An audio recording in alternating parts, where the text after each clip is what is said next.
What is out of order, Wanjala? What is out of order, Mr. Speaker, is that you have severally picked on Somalis and you have excluded us and you want to finish the nominee.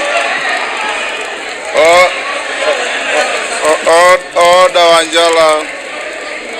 Order. Order, Wanjala. Order. Order, honorable members. Order. Honorable Wanjala. Order. Order, members. Order. Honorable Wanjala, there are no Somalis in this house.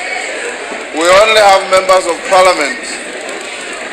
And you are totally out of order in trying to profile your colleagues in a tribal manner. In fact, if you are talking of ethnicity, the member for Gunja that I've given this floor does not fall in your profile. Wandai, proceed. Mr. Speaker, I also want to add my voice in support of this motion. I have known personally Nuruddin from the time he was very young, and I am convinced any country, for a country to prosper and for a country to have a proper security machinery, we must have an intelligence service that is perfect in every sense of the word. We cannot eliminate the scourge of Al-Shabaab and the kind of insecurities we have in this country unless we have somebody whom we have all a lot of trust in. And I'm sure Nuruddin is that very person. Thank you.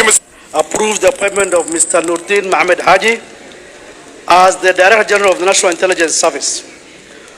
Honorable Speaker, as has been said by my chairman, the committee paid due regard to the procedures used to arrive at the nominee, having met all the constitutional and statutory requirements relating to the Office of the Director General of the National Intelligence Service, and suitability of the nominee for the appointment proposed, having regard to whether the nominee's abilities, experience, and qualities meet the needs of the agency. Honorable Speaker, upon conclusion of the approval hearings, we scrutinized the personal, academic, and career background of the nominee, and we are fully convinced that he fits the role of the Director General of National Intelligence Service. Indeed, we established that the nominee, Mr. Nuruddin Mohammed Haji, meets the requirements of Chapter 6 of the Constitution on leadership and integrity, having been cleared from the following statutory bodies: the Ethics and Anti-Corruption Commission, the Kenya Revenue Authority, the Director of Criminal Investigations, Office of the Registrar of Political Parties, and the Higher Education Loan Board, and all of them gave a clean bill of health. 2, the nominee complies with the Section 81B of the National Intelligence Service Act, whereby he meets all the requirements pertaining to the appointment of the Office of the Director General. That the nominee has held the following positions and in total has had a career spanning over 18 years in the public service, most of it having been performed at the National Intelligence Service at senior levels. Honorable Speaker, the nominee has not been charged in any court of law, and therefore this also informed us on his suitability. The nominee does not hold any office in a political party, and that also has a requirement of the schedule to the Public Appointments Parliamentary Approvals Act. Honorable Speaker, during the approval hearing, the nominee demonstrated knowledge of topical, administrative, and technical issues touching on the government, and has thus the requisite abilities, qualifications, and experience to serve as the Director General of the National Intelligence Service. During the approval hearings, we received 26 memorandums. Out of this, 4 were against and 22 were in favor of the nominees. Those that were against also, we scrutinized and looked at their background, where they could sway the government, the committee's decision. But all those memos did not stand on legal grounds, and therefore we could not consider them. Honorable Speaker, with that, and having considered the credential of the nominee, we wish to assure this House and the country at large that the right man for the job for this particular new appointment is Nurdin Mohammed Haji, and he veets the bill. As has been said before, Nurdin Haji comes from a career family. His late father was a career civil servant. His mother is also a career civil servant, and therefore has had long piece of career in the public service.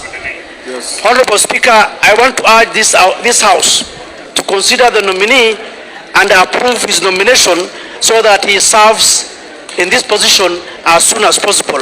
Honorable Speaker, with those few remarks, I second the motion and urge the House to adopt this report. Thank you very much. I've interacted with Nurdin as an advocate, as an intelligence officer, and currently as the DPP, and now being confirmed today, inshallah, as the next DG. Mr. Speaker, in all this, what is coming out is Nurdin is a quintessential, pragmatic intelligence officer, Mr. Speaker, and I have no doubt in my mind that he's going to contribute to the further transformation of our intelligence community. I support this, Mr. Speaker. Thank you. Mr. Speaker, thank you for giving me this time. Mr. Speaker, thank you for giving me this time. On behalf of Ijara people, I am grateful and indeed honored to thank His Excellency the President for appointing us one of our son to head the security docket. The people of Ijara are proud to have one of their sons to be nominated for the said position. Thank you. And Mr. Speaker, Nurdin Haji is a competent man with integrity whose capacity is never in doubt. And when he's worked at the DPP and the Deputy Director of Counterintelligence, he received integrity awards and gained confidence and trust of Kenyans. I welcome his appointment, and I urge and request colleagues across the political divide to consider his approval, and we say thank you very much. The findings of the Departmental Committee on Defense, Intelligence and Foreign Relations in its report on the vetting of a nominee for the appointment as Director General of the National Intelligence Service, laid on the table of the House on Tuesday, 6 June 2023, and pursuant to Section 7(3)(b) of the National Intelligence Service Act 2012, this House approves the appointment of Mr. Nurdin Mohammed Haji, OGW CBS, as the Director General of the National Intelligence Service. As members of that opinion say aye. Aye. Will those of the contrary opinion say nay? No. The ayes have it.